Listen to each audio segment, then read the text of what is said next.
Здравствуйте. Hello and welcome to Russian language class.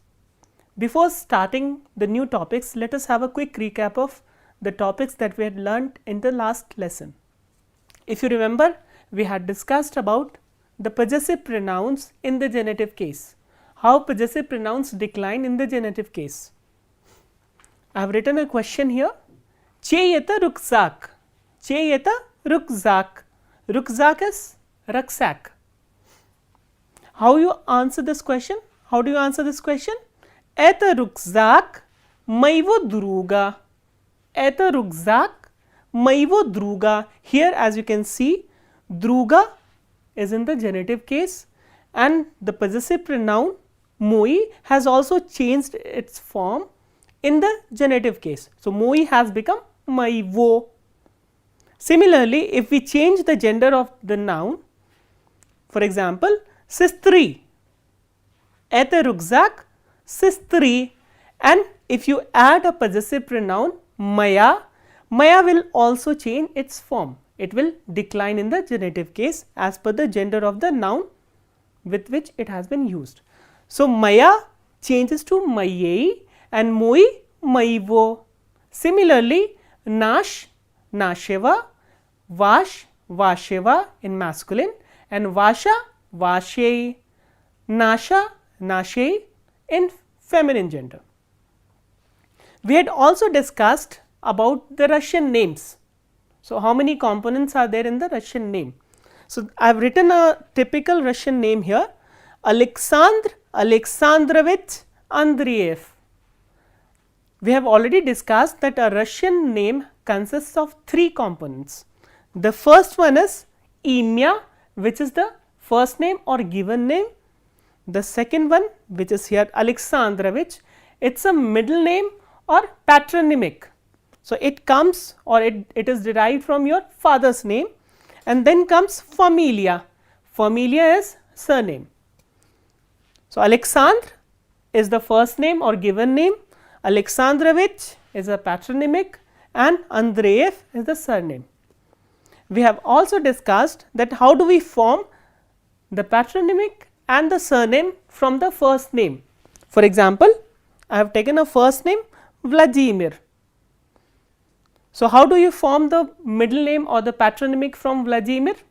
If it ends with a consonant, we add the suffix ovich to get the patronymic. So, Vladimir plus ovich Vladimirovich, this will be for masculine gender noun, and for feminine gender we add the suffix ovna, Vladimir plus ovna Vladimirovna. So, by adding specific suffixes after the first name, we derive the patronymic. And how many suffixes are there? Ovich, yevich and ich for masculine, and ovna, yevna, inichna and ichna for feminine. So, this is all about the Russian names, and surnames also are derived by adding some suffixes to the first name. So, this is about Russian names. Let us move on to the topics that we are going to discuss today.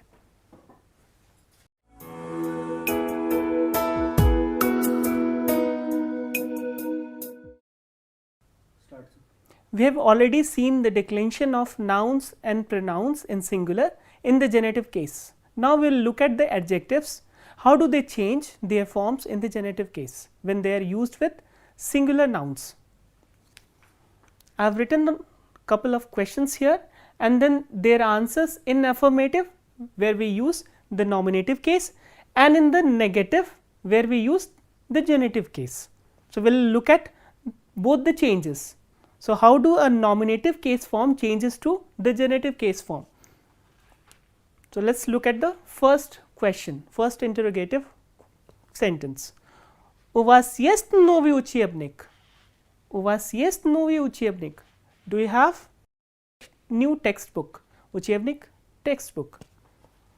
If you answer this question in affirmative or assertive, how will you reply to this question? Да, у меня есть новый учебник.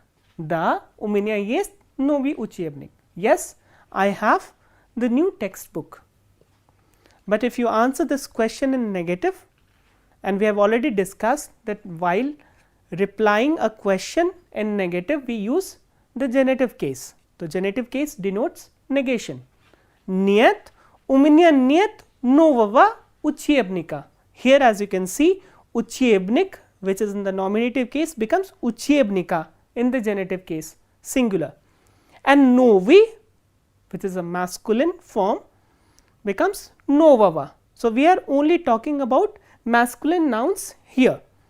So, uchebnik, uchebnika, novi, novava. So, what are we doing? We are replacing the ending of the adjective, which is I, ikratke, with o, ge, o, novi, novava. Let us look at our second interrogative sentence. У вас есть англо-русский словарь? У вас есть англо-русский словарь? Anglo-Ruski словарь is English Russian dictionary. Do you have English Russian dictionary? So, what will you do when you answer this question in affirmative or assertive?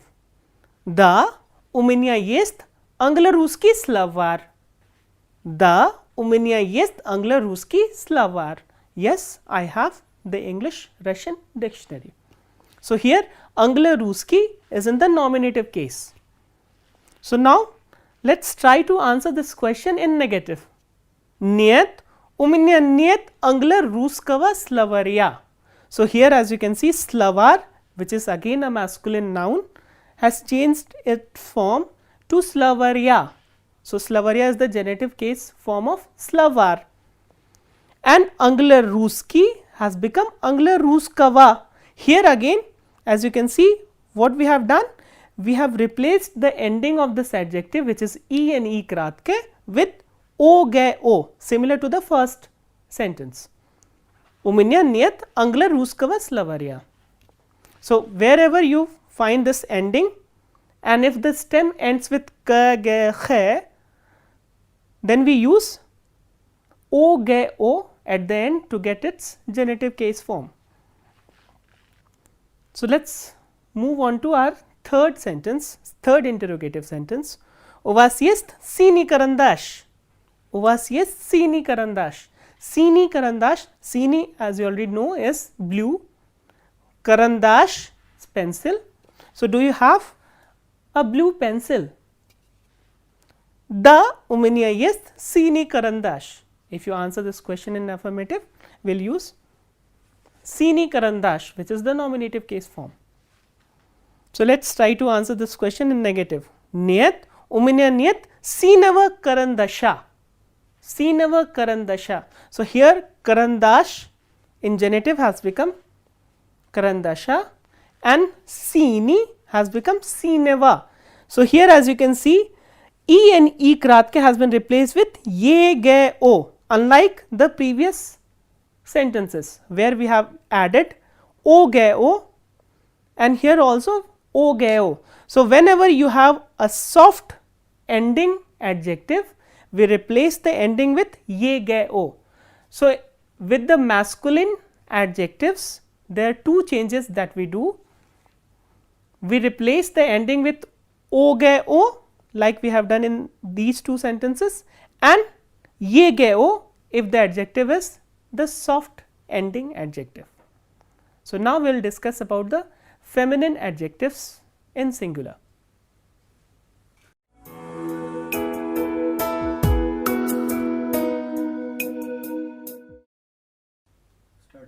Let us discuss about the feminine adjectives in the genitive case. So, how do feminine adjectives change their form in the genitive case? I have written interrogative sentence here and will answer this question in affirmative and negative. У вас есть чистая тетрадь?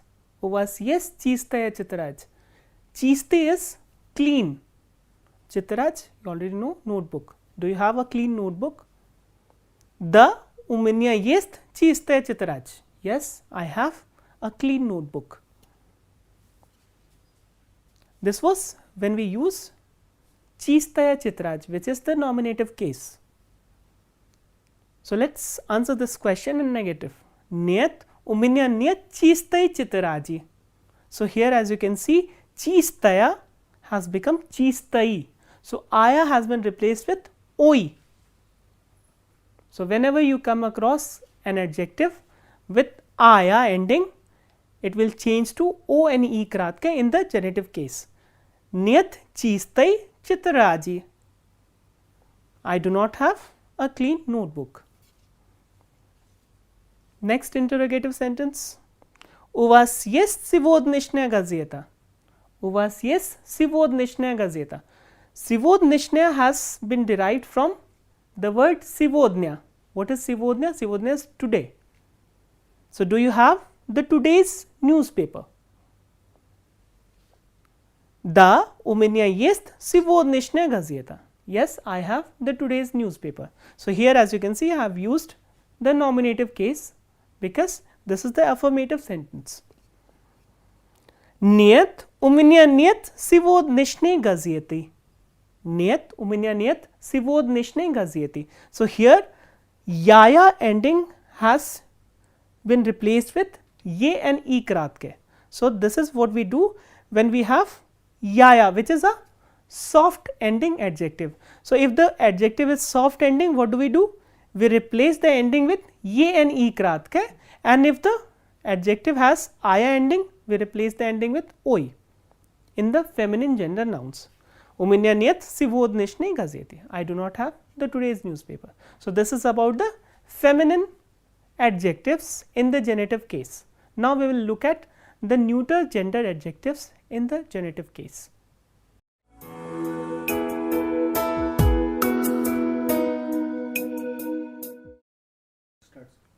Now let us discuss about the neuter gender adjectives in the genitive case. So how do they change in the genitive case? I have written a question here like we have done with the masculine and feminine adjectives. У вас есть свободное время сегодня? У вас есть свободное время сегодня? Свободное время is free time. So do you have free time today? Да, у меня есть свободное время. Yes, I have free time. If you answer this question in negative, how will you answer? Нет, у меня нет свободного времени. So here время has changed to времени, which is the genitive case form of время, and свободное, which has o and ye ending, changes to свободного. So here o ge o ye has been replaced with o ge o. So this is one of the changes that we do in the genitive case. So if a neuter gender adjective ends with o and ye, we replace o ye with o ge o. Нет, у меня нет свободного времени. No, I don't have free time. Next question. У вас есть сегодня домашнее задание? У вас есть сегодня домашнее задание? Домашнее задание is homework. Домашнее has been derived from the noun dom, which is house. Домашнее задание, homework. So do you have homework today? Да, у меня есть сегодня домашнее задание. So here in nominative case, it's домашнее задание. So what happens when домашнее задание is used in the genitive case? Нет, у меня сегодня нет домашнего задания. So here as you can see, ye and ye, which is the ending in the nominative case, has been replaced with ye ge o. Домашнего задания. Задание, задания, and домашне, домашнего. So whenever you come across a neuter gender adjective form with ye and ye ending, we replace the ending with ye ge o. So there are two endings in the neuter gender adjectives in the genitive case. The first one is o ge o whenever the ending is o and ye, and the other one is ye ge o. So if the ending is ye and ye. So this is about the adjectives in the genitive case. I hope you must have understood how to decline an adjective in the genitive case in singular.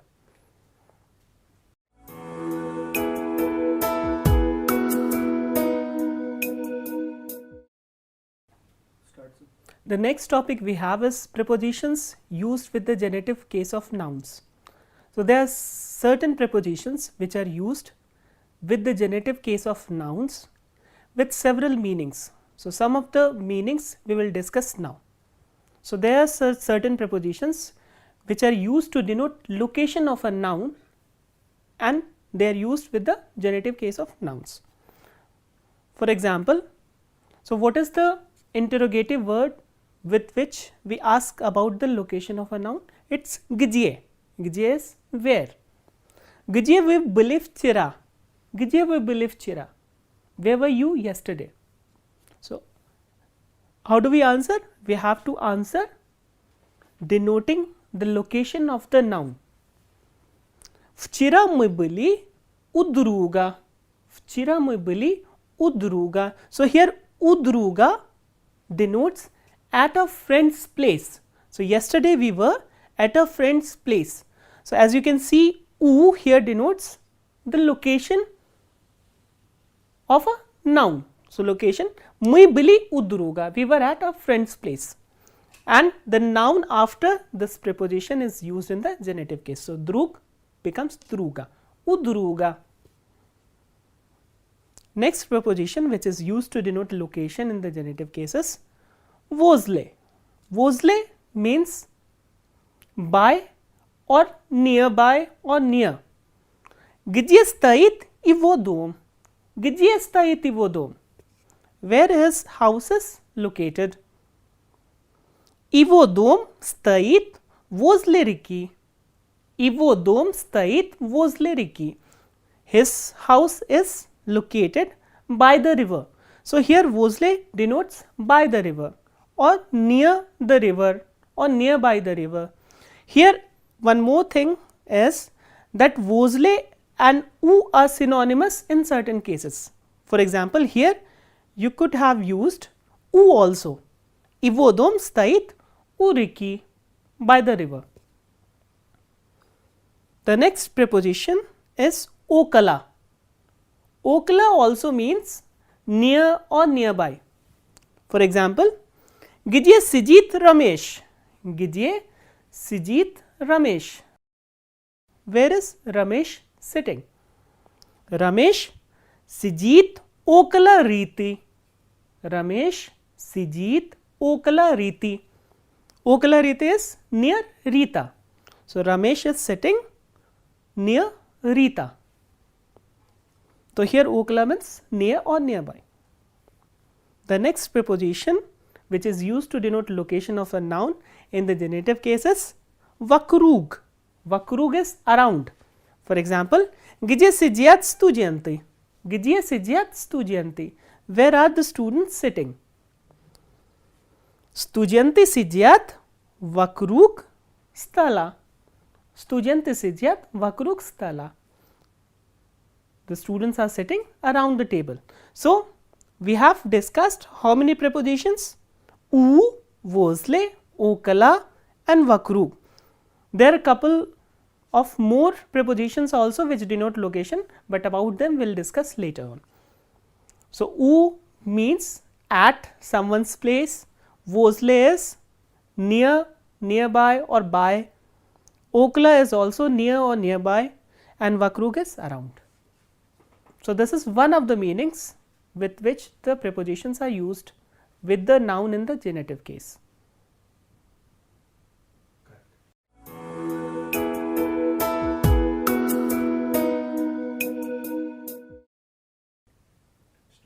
There are certain prepositions which denote place or the movement to or from a place, and they are used with the noun in the genitive case. Let us look at some of them. The first sentence I have written here is Мой друг был в Москве. Мой друг был в Москве. My friend was in Moscow. So, this sentence answers the question где. Где был ваш друг? So, here I have used the prepositional case в and Москве, in Moscow. Now, the second sentence. Сегодня мой друг едет в Москву. Сегодня мой друг едет в Москву. Едет is from the verb ехать. Ехать is to go or to come, and it's a verb of motion. So, it denotes the motion, and the question that it answers is kuda.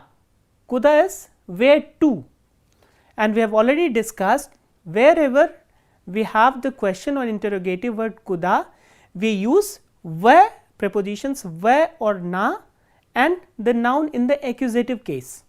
So, сегодня мой друг едет в Москву. Here, as you can see, we have used the preposition в and then Moskva in the accusative case. So, a has changed to u, в Москву. Now, the third sentence, недавно он вернулся из Москвы. Недавно он вернулся из Москвы. Недавно is recently. Recently he came back or returned from Moscow. So, here is from, and the question it answers to is откуда. Откуда is where from. So, there are three questions here, где, which means where, and you answer где with a noun in the prepositional case along with the prepositions where or na. The second interrogative word is kuda, which means where to. To answer this interrogative word, we use a noun in the accusative case along with the prepositions were and na. And the third interrogative word is atkuda. Atkuda means where from. So, whenever we answer this interrogative word, we use the preposition is or sir along with the noun in the genitive case. So, basically we are now discussing about the prepositions is and sir. Let us look at the next sentences. Вчера мы были на концерте. Вчера мы были на концерте. So, here again it answers the question где. Где вы были вчера? So, wherever the question is где, we use the prepositional case of a noun along with the prepositions were or na, and we have already discussed that концерт takes the preposition на. Вчера мы были на концерте. So, yesterday we were at a concert. Next is сегодня мы едем на концерт. So, here this sentence answers to the question куда, where to. So, here we are using na plus the accusative case of the noun концерт. That is why концерт has remained концерт. Third question, third sentence we have is мы вернулись с концерта поздно. Мы вернулись с концерта поздно. So, here the sentence answers the question откуда. Откуда вы вернулись поздно? From where did you return late? Поздно is late.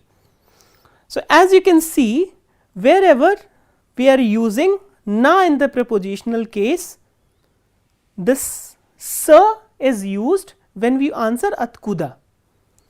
Similarly, wherever we use were to answer the question kuda, we are using is to answer the question откуда. So, basically is, the preposition is corresponds to the preposition were, and sir corresponds to the preposition na. So, if концерт takes na to answer the question где and kuda, then we have to use sir to answer the question откуда. Similarly, Moskva takes the preposition were in answering to the question где and kuda. So, to answer the question откуда, we will use is. So, is and sir denotes the same thing, that is from, but the difference is na and were. So, is corresponds to were and sir corresponds to na. The third preposition that denotes the place or movement to a place is the, which means the movement up to a certain point. Here as you can see, I have prepared a diagram here, an arrow. So, when you move from one point to another and you are reaching a place or up to a certain point, we use the preposition the. For example, me येजिम the vokzala. Vokzal is station. So, we are going to the station. Here to means up to the station. So, we are basically reaching the point or reaching the station. So, these are some of the prepositions which denote place, movement to or from a place. So, now we will look at some other prepositions.